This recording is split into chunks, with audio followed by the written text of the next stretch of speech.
Villarraza. La casa y el cerebro, de Edward Bulwer Lytton. Segunda parte. Estábamos en el patio, con la puerta de la calle cerrada, y lo primero que hice fue fijar la atención en mi perro. Al principio el animal había corrido animadamente, pero muy pronto volvió hacia la puerta de salida y arañóla como si quisiera salir. Después de acariciarle un poco, dirigiéndole palabras cariñosas, el perro pareció reconciliarse con la situación y siguióme por la casa, pero manteniéndose junto a mis pies, en vez de correr por un lado y otro, según su costumbre, en todos los sitios extraños para él.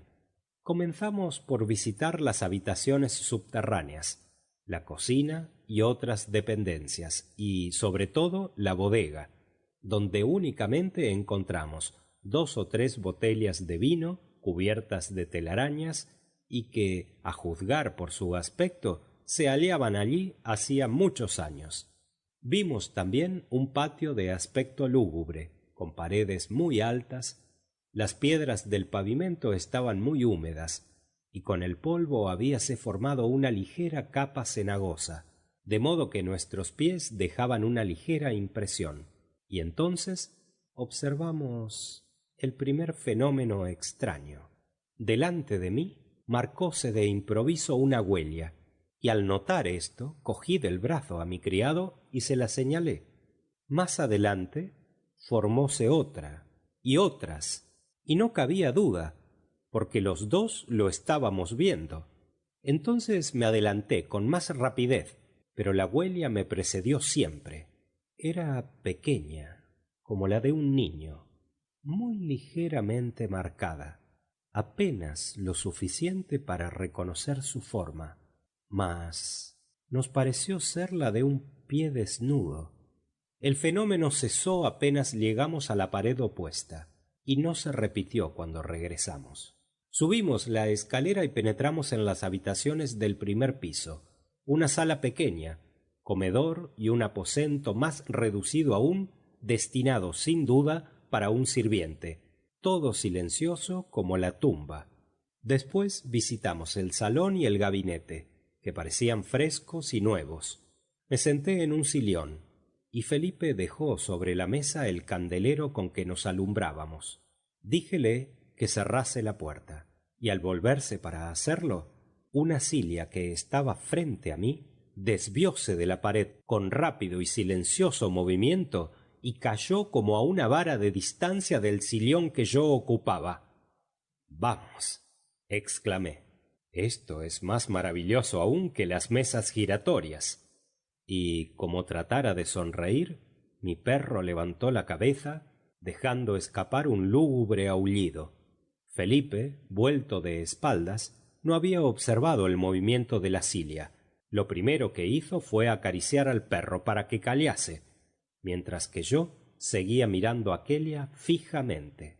Entonces me pareció distinguir sobre su asiento el contorno nebuloso de una figura humana, semejante a una neblina de color azulado pálido, mas era una cosa tan vaga que casi hubiera podido dudar de mi propia visión.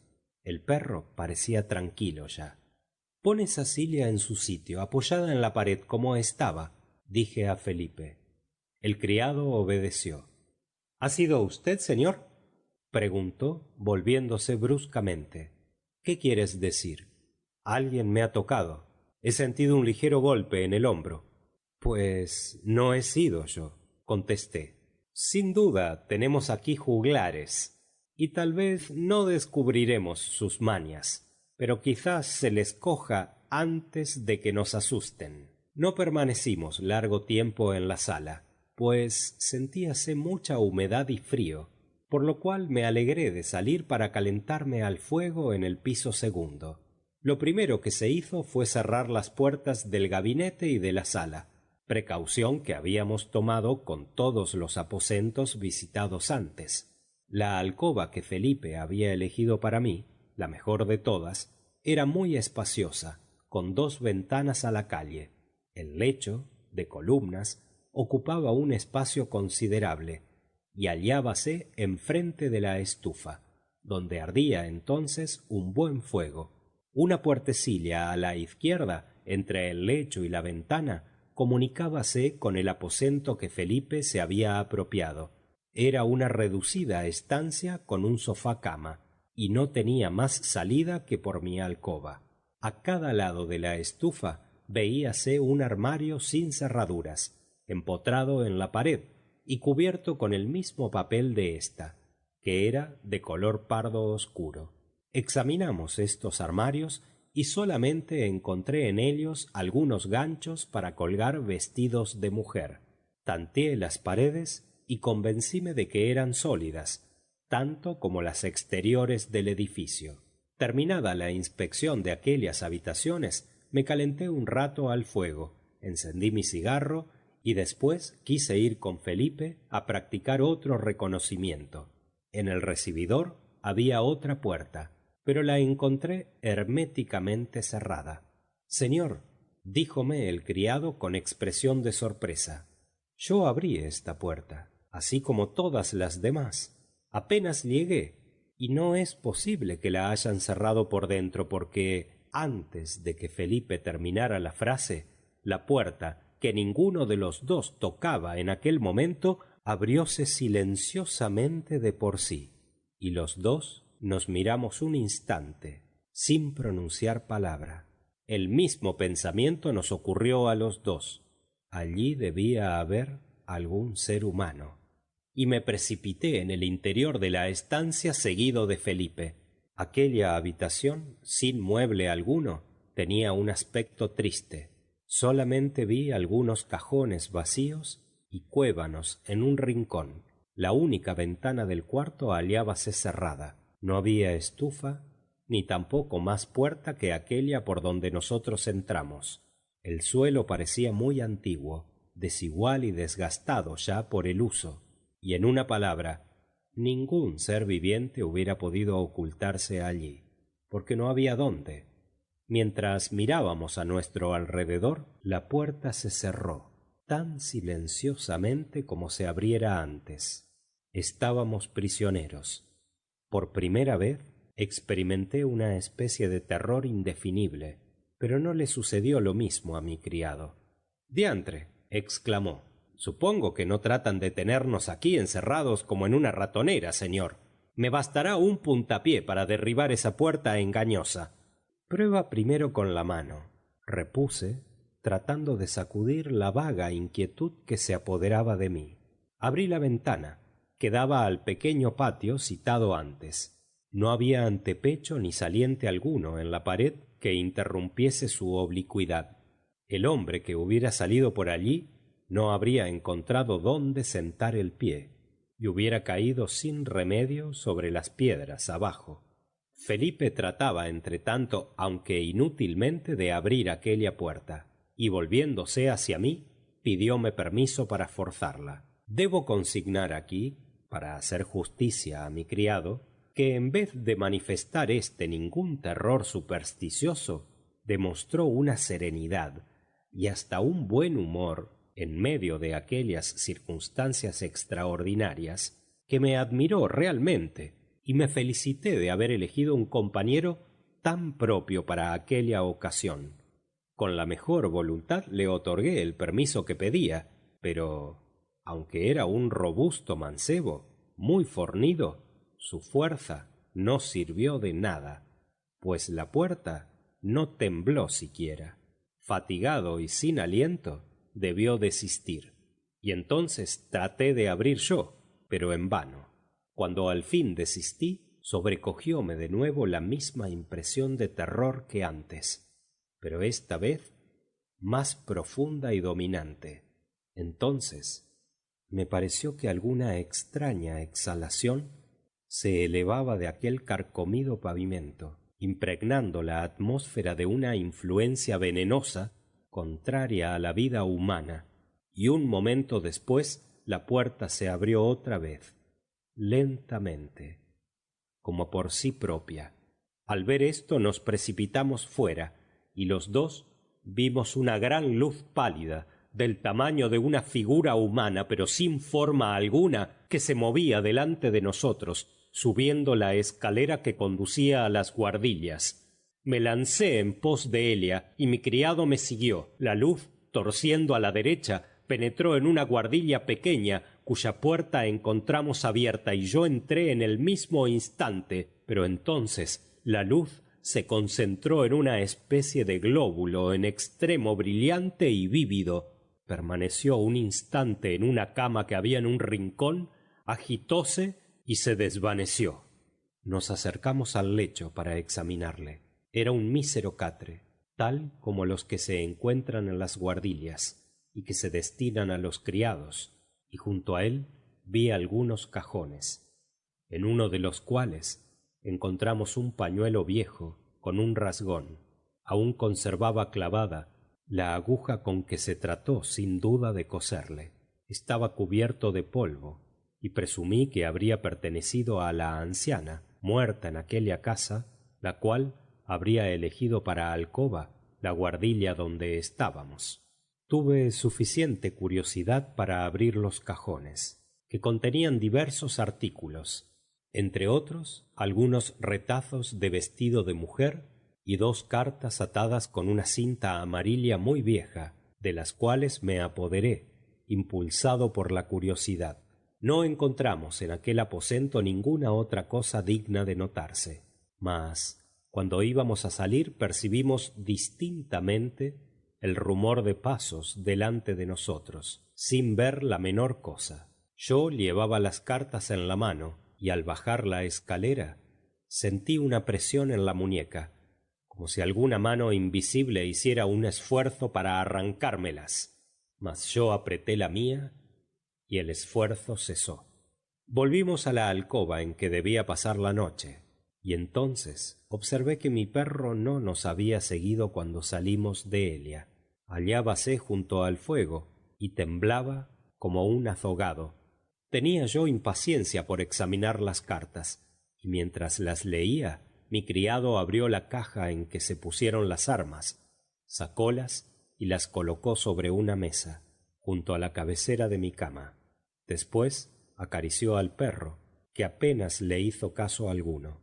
Las cartas eran cortas y databan exactamente de 35 años antes. No podía dudarse que habían sido escritas por un amante a su querida o por un marido a su joven esposa. El carácter de letra y la ortografía revelaban un hombre de poca educación, y hasta el estilo era torpe. Ciertas expresiones muy ordinarias parecían indicar un amor violento, pero acá y allá hacíanse algunas oscuras alusiones a cierto secreto, no de amor, sino más bien relativo a un crimen, a juzgar por la significación de las palabras.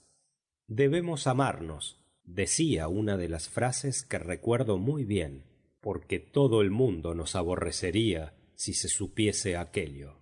Y en otro lugar, no permitas a nadie quedarse en tu cuarto durante la noche, pues sueles hablar cuando sueñas, y más lejos no es posible deshacer lo que se ha hecho, y te aseguro que no hay nada contra nosotros, a menos de que los muertos puedan resucitar.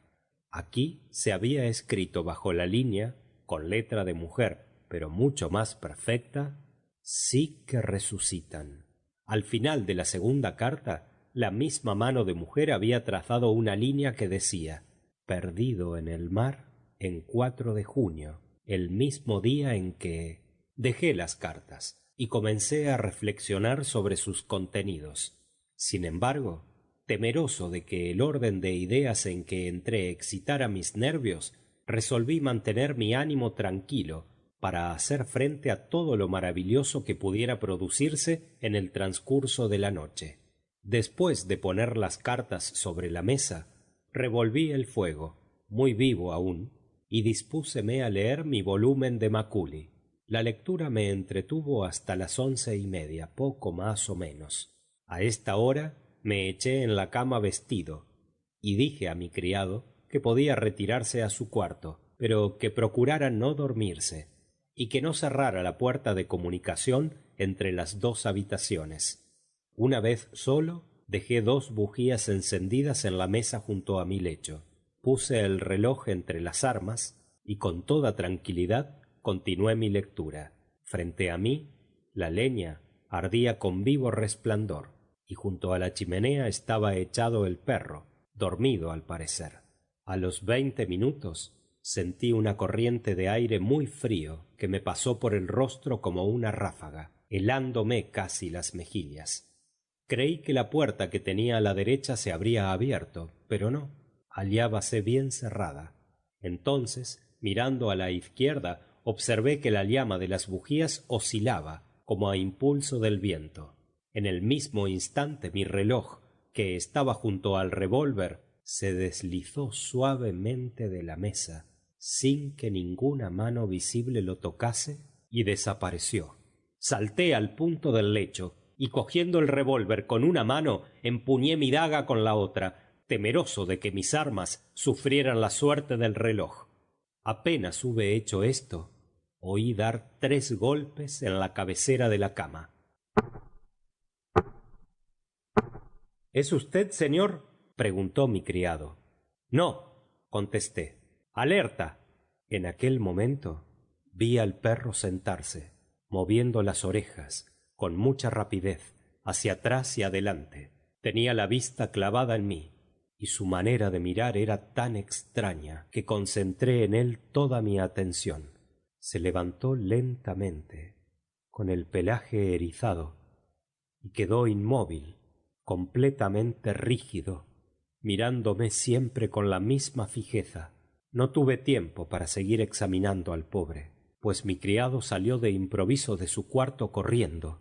Si alguna vez he visto la expresión del horror pintada en un semblante humano, seguramente fue entonces. Y tan descompuestas estaban las facciones de Felipe, que si le hubiese encontrado en la calle en aquel momento no le habría reconocido. Pasó con rapidez junto a mí y díjome en voz tan baja que apenas noté el movimiento de sus labios: «Huid, señor, huid, viene detrás de mí». Y corriendo hacia la puerta abrióla con mano temblorosa y precipitóse hacia la escalera. Le seguí involuntariamente, gritándole que se detuviese, pero no hizo aprecio, y cogiéndose de la barandilla, franqueó los escalones de 4 en 4. Desde el sitio en que me hallaba oí abrir la puerta de la calle, que se cerró después con estrépito. Quedaba yo completamente solo en la casa de los fantasmas. Tan solo un momento permanecí indeciso, vacilando entre seguir o no a mi criado. Pero el orgullo y la curiosidad se antepusieron a todo, retrayéndome de una fuga vergonzosa. Volví a mi cuarto, cerré la puerta y adelantéme cautelosamente hacia el cuarto de Felipe. Pero no encontré allí nada que justificase su terror. Examiné con mucho cuidado las paredes para ver si había alguna puerta oculta y no descubrí la menor señal o grieta. ¿Cómo, pues, habría penetrado allí sin pasar por mi habitación la cosa, fuera lo que fuese, que de tal modo había espantado a Felipe? Volví a mi alcoba, cerré la puerta de comunicación con llave y permanecí junto a la estufa, esperando y preparado a todo. Entonces observé que el perro estaba acurrucado en un rincón y se oprimía contra la pared, cual si tratase de abrirse paso a través de ella. Me acerqué al pobre animal, dirigiéndole algunas palabras cariñosas, pero sin duda estaba fuera de sí por efecto del terror. Enseñaba los dientes y le colgaba la baba de las fauces. Seguramente me hubiera mordido si le hubiese tocado, pues, sin duda, no me reconocería en aquel momento. Quien haya visto en los jardines zoológicos un conejo fascinado por una serpiente, acurrucado en un rincón, podrá formar una idea de la angustia de mi perro. Persuadido de que serían inútiles mis esfuerzos para calmarle, y temiendo que su mordedura fuera venenosa en aquel estado, como en la locura de la hidrofobia, le dejé solo. Puse mis armas sobre la mesa, junto al fuego, y me senté para seguir leyendo mi Macaulay. a fin de que no parezca que trato de acreditarme de hombre de valor o, por lo menos, de mucha sangre fría, como mis lectores podrían creerlo muy bien, suponiendo que exagero, permítaseme aquí una digresión para hacer 2 o 3 observaciones. Como yo entiendo que la presencia de ánimo o el valor, según lo llaman otros, es precisamente proporcionada a la familiaridad con las circunstancias del caso, diré que yo estaba acostumbrado hacía bastante tiempo con todas las experiencias que pertenecen a lo maravilloso. Había visto muchos fenómenos muy extraordinarios en diversas partes del mundo, fenómenos en que no se creería si yo los citara, o que se atribuirían a los agentes sobrenaturales. Ahora bien, según mi teoría, lo sobrenatural es lo imposible, y aquello a que se da la primera de estas calificaciones es tan solo algo de las leyes de la naturaleza que nosotros no hemos conocido aún. De consiguiente, si un fantasma se eleva ante mí, no tengo derecho para decir que lo sobrenatural es posible, sino que diré más bien que la aparición de aquel es contraria a la opinión admitida dentro de las leyes de la naturaleza, es decir, no sobrenatural. Ahora bien, yo creo que en todo lo visto por mí hasta entonces, y a decir verdad, en todas las maravillas que los aficionados al misterio recuerdan en nuestra edad como hechos positivos, siempre se requiere el agente vivo material. En ciertos países se encontrarán aún mágicos que aseguran que pueden evocar espíritus. Supongamos, por un momento, que dicen la verdad. Aun siendo así, la forma viva material del mágico está presente, y él es el agente material por el que se presentan a vuestros sentidos algunas particularidades constitucionales, ciertos fenómenos extraños.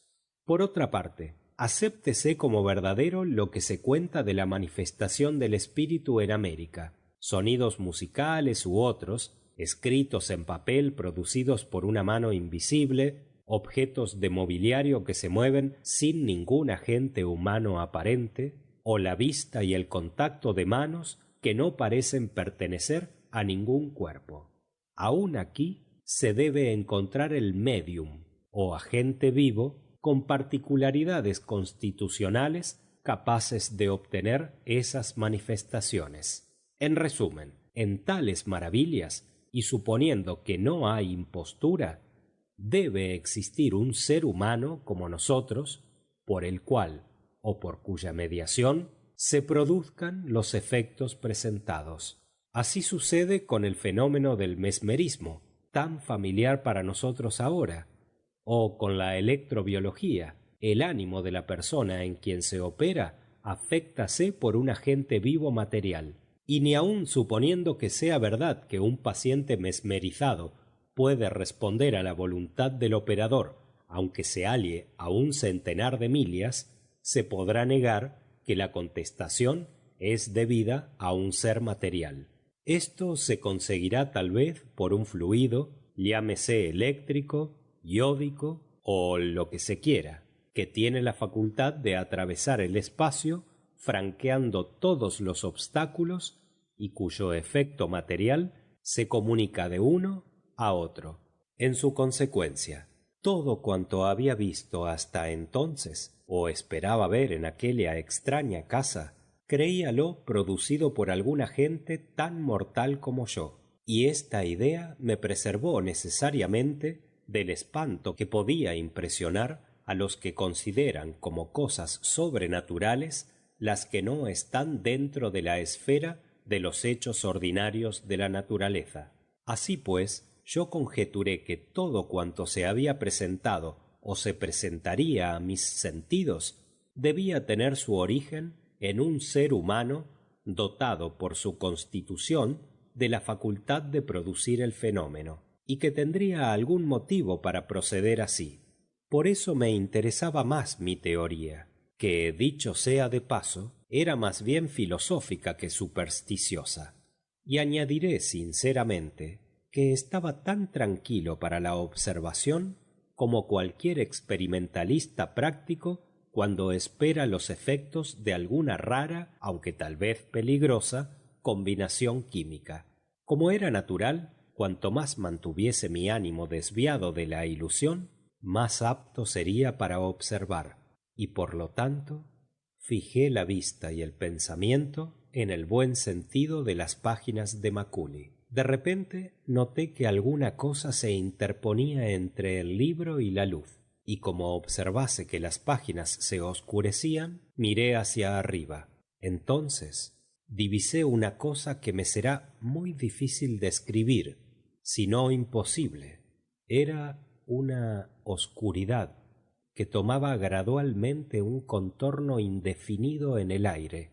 No puedo asegurar que fuese una forma humana, y sin embargo parecía más bien esto último o una sombra que ninguna otra cosa. Tal como se presentó, completamente separada y distinta del aire y de la luz que había alrededor, sus dimensiones parecían gigantescas y la parte más alta tocaba casi el techo. Mientras observaba aquel fenómeno, sobrecogióme una impresión de frío, tanto que ni aun en medio de un glaciar hubiera podido sentir físicamente tal sensación del hielo, pero hallábame convencido de que esta sensación no era debida al temor. Siempre con la vista fija en la sombra, parecióme de pronto, aunque no puedo asegurarlo en absoluto, que distinguía dos ojos mirándome desde la altura. Por un momento figuróseme verlos claramente, después se desvanecieron al parecer, pero aún quedaban dos rayos de luz de color azulado pálido que penetraban a través de la oscuridad a la misma altura en que creía y dudaba haber observado los ojos. Hice un grande esfuerzo para hablar, y la voz me faltó. ¿Será esto miedo?, pensé. No lo es, contestéme. Quise levantarme, y no pude. Hubiérase dicho que algún peso me sujetaba con irresistible fuerza. A decir verdad, pensé que un poder inmenso, o mejor dicho, sobrehumano, me tenía sujeto allí, y que sería inútil luchar contra una fuerza superior a la del hombre. Opuesto a mi voluntad había otra muy poderosa por su naturaleza, como lo es la tempestad en el mar o el incendio en la tierra, y a medida que esta impresión se apoderaba de mí, degeneraba en la del horror, pero el horror en un grado que mis palabras no podrían expresar. Sin embargo, conservé el orgullo, si no el valor, y díjeme interiormente: esto es horror, pero no miedo, y mientras no tema, no puedo recibir daño. Mi razón rechaza esa cosa. Es una ilusión. No temo. Por un esfuerzo violento conseguí al fin extender mi brazo para coger el arma de la mesa, mas al hacer este movimiento sufrí una extraña sacudida en el hombro y mi brazo cayó inerte. Y como para que el terror fuese más intenso, la luz comenzó a disminuir lentamente. La llama de las bujías no se apagaba, pero poco a poco hacíase más pequeña. Lo mismo sucedió con el fuego. Su resplandor se extinguió casi, y a los pocos minutos la habitación quedó completamente oscura. El horror que se apoderó de mí al verme rodeado de tinieblas en aquella habitación, con la misteriosa sombra cuya influencia se dejaba sentir tan intensamente, produjo una reacción en mis nervios y, en una palabra, el terror llegó a ese paroxismo en que era forzoso que mis sentidos me abandonaran o que yo destruyera el encanto penetrando en él, y conseguí esto último. Recobré la voz, aunque fuese más bien una especie de grito, y recuerdo que pronuncié palabras semejantes a estas: «No temo, mi alma no teme». Y al mismo tiempo parecióme que renacía en mí la fuerza. En medio de la profunda oscuridad corrí a una de las ventanas, descorrí la cortina violentamente y quise ver la luz. Esta fue la primera cosa en que pensé, y al contemplar la luna, clara y serena, experimenté una alegría indecible que casi compensó mis terrores de un momento antes. Sí, allí estaba el astro de la noche, y también me iluminó la luz de los faroles de gas en la desierta calle. Volví a mirar en el interior de la habitación. Los rayos de la luna penetraban en su sombra, muy débiles y parcialmente, pero siempre era luz. La oscura visión, o fuera lo que fuese, había desaparecido, pero aún pude ver una sombra confusa en la pared opuesta. Entonces fijé una mirada en la mesa, que no tenía tapete ni cosa alguna que la cubriera, y vi elevarse una mano, flaca y arrugada, que se descubría sólo hasta la muñeca.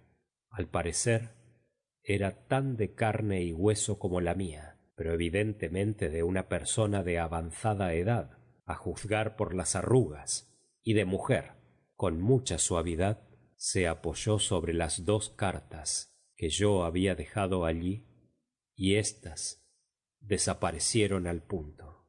En el mismo instante oí los mismos 3 golpes acompasados que antes resonaron en la cabecera de mi lecho, antes de que comenzase aquel misterioso y extraordinario drama. Cuando estos sonidos cesaron, sentí que toda la habitación vibraba sensiblemente, y en la extremidad más lejana vi elevarse del suelo, o por lo menos lo creí así, chispas o glóbulos semejantes a burbujas de luz de muchos colores, verdes, amarillas, rojas y azules, que subían y bajaban e iban de un lado a otro como fuegos fatuos. Aquellas chispas movíanse lenta o rápidamente, cada cual a su capricho. Una silla se desvió de la pared, como había sucedido antes en la sala, sin que al parecer la moviese agente alguno, y colocóse en el lado opuesto de la mesa. Después, de improviso, y como si brotara de aquella silla, dibujóse una forma, la de una mujer. Era tan marcada como si le animase la vida, y horrible como la figura de la muerte. El rostro me pareció joven y de una extraña belleza lúgubre. El cuello y los hombros estaban desnudos, y el resto de la forma desaparecía bajo un vaporoso vestido blanco. Comenzó por sacudir el largo cabello amarillento que caía sobre la espalda. Sus ojos no estaban vueltos hacia mí, sino hacia la puerta, y hubiérase dicho que la figura escuchaba, vigilaba o esperaba. La otra sombra del fondo de la habitación se oscureció entonces, y de nuevo parecióme ver brillar unos ojos en su parte superior, ojos que se fijaban en la forma de la joven. Como si viniese de la puerta, aunque ésta no se abrió, dibujóse otra forma igualmente marcada y horrible. Era la de un hombre joven, y vestía el traje del último siglo, o más bien una cosa semejante, pues ambas formas, la primera y la segunda, aunque bien determinadas, eran evidentemente impalpables, simulacra, fantasmas. Había algo incoherente y grotesco, a la vez que espantoso, en el contraste que ofrecían los minuciosos adornos y la exactitud de aquellos trajes antiguos, los rizos y los lazos, con el aspecto de los cadáveres y la inmovilidad de los fantasmas. Cuando la figura del mancebo se aproximó a la de la joven, la sombra oscura del fondo destacóse de la pared, y por un momento las 3 quedaron envueltas en la oscuridad. Después, al volver la luz pálida a su sitio, los 2 fantasmas parecían estar cogidos por la sombra oscura que se elevaba entre los 2. Hubiérase dicho que había una mancha de sangre en el pecho de la joven, y la forma del hombre inclinábase sobre su fantástico acero parecía que saliese sangre de entre los lazos de su traje. Un momento después, la sombra absorbió a los dos y desaparecieron, mientras que las burbujas de luz saltaban de un lado a otro y ondulaban, espesándose cada vez más y agitándose con mayor violencia. De improviso abrióse la puerta del retrete que había a la derecha de la estufa, y de allí salió la forma de una mujer de avanzada edad. Llevaba en una mano las cartas que yo había visto coger momentos antes de la mesa, y detrás de aquella figura oí rumor de pasos. La fantasma se volvió como para escuchar, y después abrió las cartas, pareciendo que las leía. Entonces apareció sobre su hombro un rostro lívido, semejante al de un hombre que hubiese muerto ahogado, y a los pies de la mujer fantasma vi una forma como la de un cadáver, cerca del cual distinguíase la figura de un niño, mísero y escuálido, cuyos ojos expresaban el temor. Al mirar fijamente el rostro de la mujer anciana, sus arrugas se desvanecieron, convirtiéndose aquella cara en la de un joven de mirada dura y fría. La sombra se destacó otra vez, oscureciéndose sobre estos fantasmas como lo había hecho antes. Nada quedó ya más que esta sombra, y mis miradas se fijaron en ella tenazmente, hasta que al fin sus ojos tomaron la expresión maligna de la serpiente. Las burbujas de luz eleváronse de nuevo y cayeron con movimiento desordenado e irregular, mezclándose con la luz de la luna. Después, de aquellos glóbulos salieron como de la cáscara de un huevo objetos monstruosos que infestaron el aire, larvas sin sangre y tan insoportables que no puedo describirlas, y que me recordaron la vida que el microscopio solar nos permite ver en una gota de agua, objetos transparentes, flexibles, ágiles, que se perseguían y devoraban entre sí, formas en nada semejantes a cuanto hemos observado a simple vista. Como en esas formas faltaba la simetría, sus movimientos eran desordenados. Pulularon a mi alrededor, cada vez más cerca, en mayor número y más rápidamente. Corrieron sobre mi cabeza y treparon por mi brazo derecho, el cual tenía extendido como para ahuyentar los espíritus malignos. Algunas veces me sentí tocado, mas no por aquellas larvas, sino por brazos invisibles, y en cierto instante sentí en el cuello la presión de unos dedos blandos y fríos. Comprendía, sin embargo, que apenas cediese al temor, estaría en peligro corporal, y concentré todas mis facultades para conservar una voluntad tenaz y resistente. Por eso aparté mi vista de la sombra y sobre todo de aquellos extraños ojos de serpiente, ojos que eran ahora claramente visibles y en los cuales, prescindiendo de cuanto había a mi alrededor, adivinaba una voluntad, pero una voluntad enérgica, intensa, que trabajaba para el mal y era capaz de aniquilar la mía.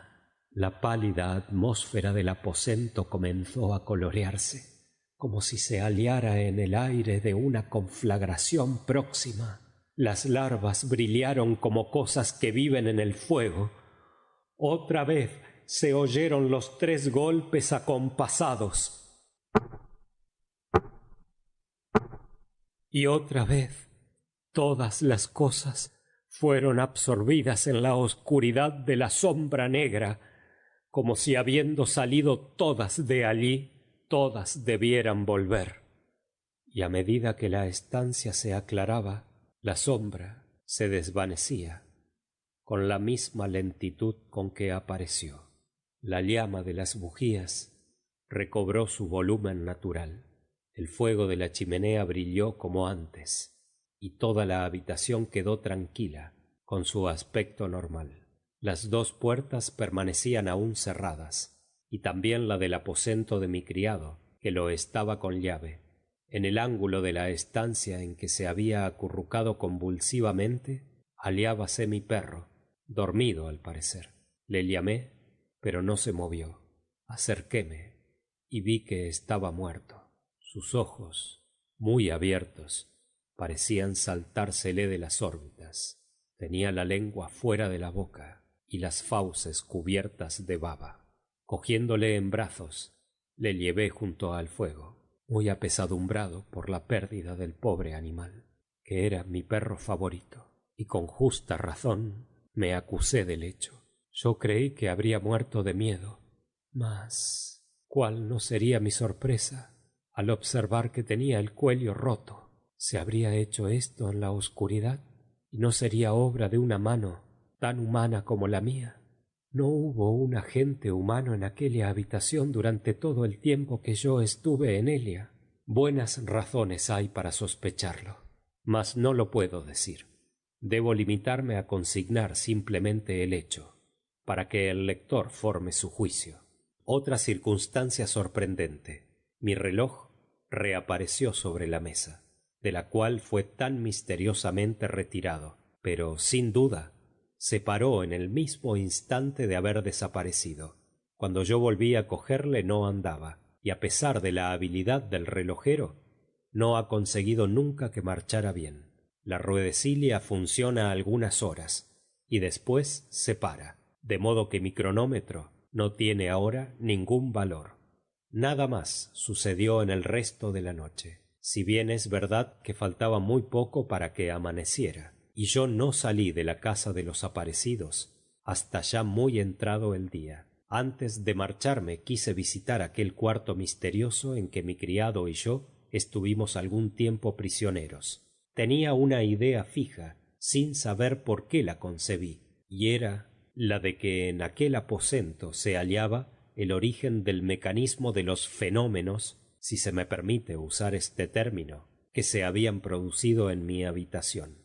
Y aunque entré ahora en aquel cuarto a la clara luz del día, cuando los rayos penetraban a través de la ventana, volví a experimentar aquella sensación de horror que sentí la noche antes, y que tan intensa se hizo por los hechos ocurridos después en mi aposento.